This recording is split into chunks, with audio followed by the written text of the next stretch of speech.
Hello everyone, welcome to the video lecture series of Mathematics 4. The subject code is KAS 302/KAS 402.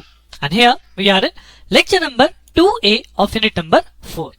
So in the previous lecture हम लोग बात कर रहे थे probability and its related term, जहाँ पे हम लोगों ने पढ़ा था what is trial या what is experiment, what is sample space, what is event and different types of event like mutually exclusive event and equally likely event. So there are different terms related to your probability, जो ये सभी term आगे हमें बहुत जरूरत में आएंगी, तो इसलिए वो प्रीवियस लेक्चर बहुत इंपॉर्टेंट है. नाउ इन दिस लेक्चर हम लोग बात करने वाले हैं प्रॉपर्टीज ऑफ प्रोबेबिलिटी के बारे में. जी हाँ, प्रोबेबिलिटी क्या है that we have discuss in the last lecture की प्रोबेबिलिटी की बेसिक डेफिनेशन क्या है. Now in this lecture we will discuss the properties, जहां पे हम लोग प्रॉपर्टी की बात करेंगे. देन उसके बाद एडिशन थ्योरम यानी कि टोटल प्रोबेबिलिटी कैसे कैलकुलेट होती है, मल्टीप्लिकेशन थ्योरम कंपाउंड प्रोबेबिलिटी कैसे कैलकुलेट होती है, and then based on these two topic we will consider some problem. तो चलिए इन सभी चीजों को जानने के लिए अपना लेक्चर स्टार्ट करते हैं. Properties of probability. So properties of probability, यहाँ पे स्टेटमेंट मैंने स्ट्रेट फॉरवर्ड डायरेक्टली लिख रखा है. The probability of any event is always less than और इक्वल टू 1. यानी कोई भी इवेंट अगर ई है तो उसकी प्रोबेबिलिटी हमेशा लेस देन 1 और ग्रेटर देन 0 होती है. अगर मैं लास्ट लेक्चर की बात करूं तो सेम हमने ये प्रॉपर्टी लास्ट लेक्चर में पढ़ी थी कि अगर कोई इवेंट ई है and the probability of happening of event is PE, so what is the probability of not happening the event? That is PE bar, and PE bar is nothing but 1 minus PE. And the third property जो मैंने यहाँ पे mention की है, that is the probability of certain event. Now what is certain event? एक ऐसा event जहां पे सारे के सारे पॉसिबल आउटकम्स जो होते हैं वो हमारे फेवरेबल केसेस हो जाते हैं. राइट अभी तक हमने बात करी है, अगर सपोज एक कॉइन ही है, उसमें हेड और टेल दो हमारे पॉसिबल आउटकम्स हैं. अब अगर हम फेवरेबल केस भी बोलें कि हेड और टेल दोनों ही फेवरेबल हैं, तो उस केस में हमारी प्रोबेबिलिटी क्या हो जाएगी उस पर्टिकुलर इवेंट की, that particular event probability is equal to 1. Right तो एक ऐसा इवेंट जिसे हम सर्टेन इवेंट बोलते हैं, जहां पे आपके जितने पॉसिबल आउटकम्स हैं वो सारे के सारे फेवरेबल केसेस हो जाते हैं. तो that means favourable cases equal to number of exhaustive cases. तो इस केस में हमारी प्रोबेबिलिटी क्या हो जाएगी, that is always 1. Right so these are some of the properties you can write. अगर आपको एक क्वेश्चन आ जाता है कि what do you mean by properties of the probability, और ये प्रॉपर्टी जो है ये हम आगे भी यूज करेंगे, इसलिए यहाँ पे एक इंट्रोडक्टरी पार्ट होना बहुत जरूरी है, आपको याद होनी चाहिए. राइट अब अगर नेक्स्ट इंपॉर्टेंट प्रॉपर्टी की मैं यहाँ पे बात करूं तो वो है एडिशन थ्योरम और टोटल प्रोबेबिलिटी थ्योरम. सो यहाँ पे कहा जाता है कि इस थ्योरम के स्टेटमेंट के according if you have two events A and B, right so A event के हैपनिंग होने की probability that is probability of A, और बी इवेंट के हैपनिंग होने की प्रोबेबिलिटी है probability of B, then what is the total probability of happening of event A and B. So that is given by P of A plus B is equal to PA plus BB if these two events are mutually exclusive events. Right? अब इसको समझने के लिए हमें question में जाना पड़ेगा, तो इसलिए मैंने यहाँ पे क्वेश्चन भी रखा है एज एन एग्जाम्पल कि suppose we have an urn that is contain a bag or a box that contains 10 black and 10 white balls. Right? So मेरे पास यहाँ पे एक बॉक्स है, I can consider that have 10 black and 10 white balls. Now find the probability of drawing two balls of the same color. Right? अब यहाँ पे आपको दो बॉल यहाँ से एक तरह से ड्रॉ करनी है, दो बॉल निकालनी है. सो इन दिस बॉक्स अगर मुझे दो बॉल निकालनी है तो टोटल नंबर ऑफ केसेस यहाँ पे कितने बनेंगे, जी हाँ टोटल नंबर ऑफ केसेस बनेंगे 20C2 because this box contain 20 balls, और 20 में से हमें 2 आउट करनी है, that means 20C2 becomes the exhaustive number of cases. But now probability calculate करनी है तो क्या होगा, ऊपर मुझे चाहिए फेवरेबल केस. अब यहाँ पे कहता है find the probability of drawing two balls of the same colour. यानी आपको यहाँ से दो बॉल निकालनी है, तो केसेस क्या हो सकते हैं, केसेस ये भी हो सकता है कि आपको दोनों बॉल क्या मिल जाए, दोनों बॉल ब्लैक मिल जाए, या आपको दोनों बॉल व्हाइट मिल जाए. ये भी तो हमारा फेवरेबल केस हुआ, क्योंकि हमें बोला जा रहा है two balls of the same colour. That means कि अगर यहाँ से आपने इवेंट किया और उस केस में आपको 2 ब्लैक बॉल मिली, तो उस केस में प्रोबेबिलिटी क्या है, उस केस में प्रोबेबिलिटी कैलकुलेट होगी P ऑफ A, यानी कि इसको हम मान रहे हैं event of drawing 2 black balls. Right PA क्या डिनोट कर रहा है, drawing 2 black balls, probability of drawing 2 black balls. Right और ब्लैक बॉल्स यहाँ पे कितनी है 10, तो 10 में से अगर मुझे 2 बॉल्स बाहर निकालनी है that means favourable number of cases become 10C2 divide by exhaustive cases that is 20C2। तो इसको अगर हम सॉल्व करें तो ये हो जाएगा 10 into 9 divide by 2 into 1 divide by 20 into 19 divide by 2 into 1। इसको आप सॉल्व करेंगे that become 9/38। Similarly now this is a event जहां पे हमने क्या माना, यहां माना कि ये प्रोबेबिलिटी है जो कि दो ब्लैक बॉल को आउट कर रही है।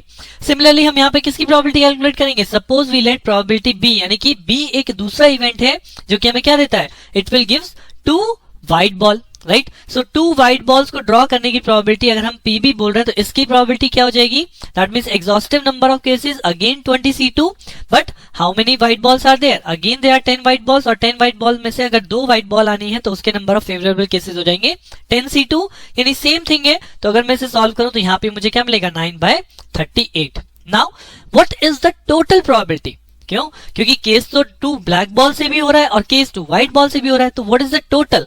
सो in this case the total probability is given by this formula PA plus B is equal to PA plus PB, यानी कि 2 black balls plus 2 white ball की जो टोटल प्रोबेबिलिटी है वही हमारे इस क्वेश्चन का आंसर बनेगा, यानी कि क्वेश्चन का आंसर क्या बनेगा, दैट PA plus PB। तो अगर हम दोनों को ऐड ऑन कर देंगे टोटल प्रोबेबिलिटी के लिए, यानी probability of drawing 2 balls of the same color is equal to PA plus PB and that is given as 9/38 plus 9/38। तो आप इन्हें ऐड करोगे you will get 9/90, right। So this is the concept of addition theorem।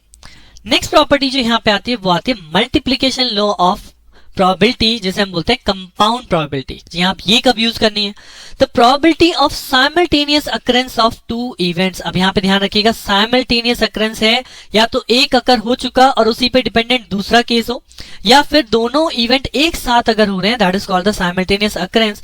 अगर इस case में हम probability calculate करेंगे then the probability is given as PA and B। Now this operator represent and.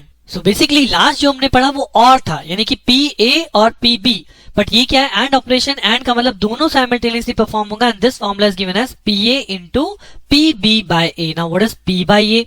Now this P by A represent the conditional probability. जी हाँ, इसी definition में एक और डेफिनेशन है जो कि आपको 2 मार्क्स में पूछी जा सकती है, what do you mean by conditional probability. तो conditional probability means PB by A represent conditional probability, that means probability of event B when event A is already happened, right। event A already हो चुका है, अकर हो चुका है, अब उसके बाद प्रोबेबिलिटी B इवेंट की क्या है, तो that is called conditional probability. But अगर हम यहाँ पे ये बोले कि A और B जो 2 इवेंट्स हैं वो आपस में डिपेंड ही नहीं करते, यानी they are independent event, that means probability B by A is equal to किसके इक्वल हो जाएगी, प्रोबेबिलिटी B, यानी कि B का A से कोई डिपेंडेंसी नहीं है। तो इस केस में कोई कंडीशनल प्रोबेबिलिटी नहीं बनती, PB by A becomes PB। और ये जो हमारा एंड ऑपरेशन है this is simply PAB is equal to PA multiplied by PB। तो यहां पर अगर 2 मार्क्स के क्वेश्चन में आपको प्रॉपर्टी पूछ ली जाए कि व्हाट इज मल्टीप्लिकेशन लॉ या what is law of compound probability, what is law of total probability, so आप वहां पे स्टेटमेंट और ये फॉर्मूला वहां पे डिफाइन कर सकते हैं। बट अब इन्हें क्वेश्चन में कैसे अप्लाई करना है, कहां पे मल्टीप्लाई होगा, कहां पे एडिशन होगा, वो हमें प्रॉब्लम्स में ही समझ में आएगा। सो मैंने यहाँ पे एक प्रॉब्लम आपको पहले समझाई जहां पे मैंने एडिशन करना सिखाया कि ऐड क्यों हुआ, बिकॉज वहां पे 2 सेपरेट इवेंट हैं और दोनों इवेंट की वजह से कंप्लीट इवेंट बनता है। बट अगर मैं मल्टीप्लिकेशन की बात करूं तो साइमल्टेनियस अकरेंस कहां पे होती है, लेट्स डिस्कस दिस एग्जांपल। सो ये एग्जांपल कहता है bag contains 4 white and 2 black balls and a second bag contains 3 of each colour. यानी कि अगर मैं इतने पार्ट को एक ग्राफ में रिप्रेजेंट करूं तो suppose this is bag 1, right. ये बैग 1 है जिसमें कितनी व्हाइट बॉल है, 4 व्हाइट बॉल्स हैं एंड 2 ब्लैक बॉल्स हैं। सिमिलरली देयर सेकंड बैग जिसके अंदर है हमारे पास 3 ऑफ ईच कलर, यानी 3 व्हाइट एंड 3 ब्लैक, राइट। अब आगे क्या कहता है, bag is selected at random and a ball is then drawn at random from the bag chosen. यानी कि पहले इन 2 में से कोई एक बैग चूज किया जाता है और फिर जो बैग चूज किया जाएगा उसमें से एक आपकी बॉल को ड्रॉ करना है। अ ball is chosen at random, right. So what is the probability that the ball drawn is white, यानी कि अब जो एक बॉल यहां से बाहर निकल रही है उसकी प्रोबेबिलिटी क्या है। सो यहाँ पे हो क्या रहा है, यहाँ पे पहले बैग सिलेक्ट होगा। सो सबसे पहली चीज यहाँ पे क्या है कि इन 2 बैग की प्रोबेबिलिटी क्या है। अगर मेरे पास 2 बैग्स हैं और मुझे कोई एक सिलेक्ट करना है, यानी अगर मैं आपको कहता हूं I have sample space bag 1 and bag 2, so what is the probability of bag 1, so bag 1 की प्रोबेबिलिटी क्या होगी? बैग 1 की प्रोबेबिलिटी होगी फेवरेबल केस तो एक ही रह गया because only bag 1 is there. और टोटल केसेस कितने हैं? बैग 1 और बैग 2, तो टोटल केस हो गया 2। तो यानी प्रोबेबिलिटी ऑफ बैग 1 कितना हो गया? प्रोबेबिलिटी ऑफ बैग 1 को मैं अगर यहाँ पे लिख दूं PB1, so that is 1/2 and similarly probability of bag 2 is also 1/2। यानी कि दो बैग हैं और दोनों बैग में किसी एक बैग को सिलेक्ट करने की प्रोबेबिलिटी हो गई हमारी हाफ। अब आगे क्या करना है? बैग सिलेक्ट हो गया, अब इस बैग में से 1 बॉल ड्रॉन करने की प्रोबेबिलिटी को कैलकुलेट करना है। वो बॉल कैसी होनी चाहिए? व्हाइट बॉल होनी चाहिए। तो अगर मैं कहता हूं if the bag 1 is selected, यानी बैग 1 सिलेक्ट हो चुका, उसके बाद अब इस बैग 1 में से 1 बॉल को ड्रॉ करने की प्रोबेबिलिटी क्या होगी और वो बॉल कैसी हो? White ball. सो यहाँ पे कितनी व्हाइट बॉल है? 4 white balls are there, so that means there is a favourable case 4C1। और टोटल कितनी है? यहाँ पे टोटल है 6, तो टोटल कितने केस बनेंगे एग्जॉस्टिव केस? 6C1, क्योंकि 6 बॉल में एक बॉल जानी है, this is the exhaustive number of cases. और फेवरेबल क्या है? व्हाइट चाहिए, तो 4C1 is the white case. But अब क्योंकि ये बैग 1 से ड्रॉ की जानी है तो इसमें बैग 1 मल्टीप्लाई होगा because these two are the simultaneous occurrence कि बैग 1 और फिर उस बैग 1 में से आपकी ये व्हाइट बॉल ड्रॉ करने की probability, right? So that means statement क्या बनेगा? स्टेटमेंट बनेगा then the probability of drawing a white ball from first bag is the probability of choosing the first bag multiplied by the probability of drawing white ball from the first bag, that is 4C1 divided by 6C1, तो हो जाएगा 4/6, that is 2/3, so 1/2 multiply by 2/3, 1/3। Similarly अगर हम कहें कि आपका second bag select होता तो सेकंड बैग से अगर मुझे व्हाइट बॉल को सिलेक्ट करना है तो उसकी प्रोबेबिलिटी क्या होगी? इसके फेवरेबल केस हो जाएंगे 3C1 because there are 3 white balls और टोटल बॉल्स कितनी है? दैट इज 6, तो एग्जॉस्टिव केस हो गया 6C1, तो ये हो गया 3/6, दैट इज 1/2। सो 1/2 तो व्हाइट बॉल ड्रॉन करने की प्रोबेबिलिटी है, बट पहले सिलेक्ट भी तो होगा ना बैग, तो सिलेक्ट होने का मतलब साइमल्टेनियस अकरेंस। तो अगर हम यहाँ लिखते हैं probability of drawing a white ball from second bag, तो that is second bag probability multiplied by second bag में से हमें व्हाइट बॉल की प्रोबेबिलिटी क्या है? So that is 1/4। अब क्योंकि ये दो सेपरेट इवेंट हैं, अगर आपका पहला इवेंट हो जाता है if you are choosing bag 1 तो बैग 2 अकर नहीं हो सकता, and if you are choosing bag 2 तो बैग 1 अकर नहीं हो सकता। बट है तो दोनों इवेंट ना, आइदर इससे भी आ सकता है बैग 1 से और बैग 2 से भी आ सकता है। दैट मींस टोटल प्रोबेबिलिटी क्या होगी? What is the probability that the ball drawn is white? अब चाहे वो बैग 1 से आए चाहे वो बैग 2 से आए, यानी कि यहाँ पे क्या हो रहा है? और कंडीशन, यानी कि total probability is this case plus this case, यानी 1/3 plus 1/4, that becomes 7/12। So I hope कि आपको इस एग्जाम्पल से थोड़ा सा अंडरस्टैंडिंग बनी होगी कि कहां पे हमें मल्टीप्लीकेशन यूज करना है और कहां पे हमें एडिशन यूज करना होता है। When we find out the total probability और कंडीशन तो हम वहां पे एडिशन यूज करने वाले हैं, और जहां पे साइमल्टेनियस है यानी एक इवेंट दूसरे इवेंट से इनिशिएट हो रहा है, उसी के बाद या उसी के साथ अकर हो रहा है, तो that is called the multiplication, right? तो इस लेक्चर में यही तक रखते हैं। इस लेक्चर में मैंने आपको बेसिक प्रॉपर्टीज के बारे में आइडिया दिया है। अभी मैं और भी प्रॉब्लम्स लूंगा जो कि इसके अपकमिंग लेक्चर्स में आएंगी, तो बने रहिए मेरे साथ उन प्रॉब्लम्स को करने के लिए।